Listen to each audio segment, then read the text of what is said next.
আমাদের চোর বাগান দেখা হয়ে গেছে, এখন যাচ্ছি আমরা শিকদার বাগানের দিকে। চলো তোমাদেরকেও সাথে করে নিয়ে যাই, তোমাদেরকেও দেখাই। চলো হাতিবাগানে জামা কাপড়ের মার্কেট দেখতে দেখতে যাচ্ছি। ও কি সুন্দর সুন্দর জামা।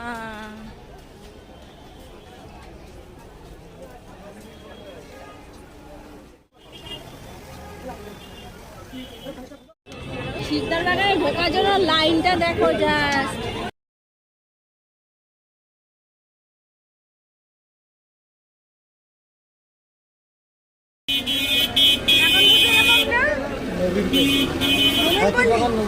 শিকদার বাগান দেখে আমরা এখন যাচ্ছি নবীনপল্লী। বেশ ভিড় এখন, মোটামুটি কটা বাজে, 5:30 6টা বাজে, তো ভালোই ভিড় হয়ে গেছে।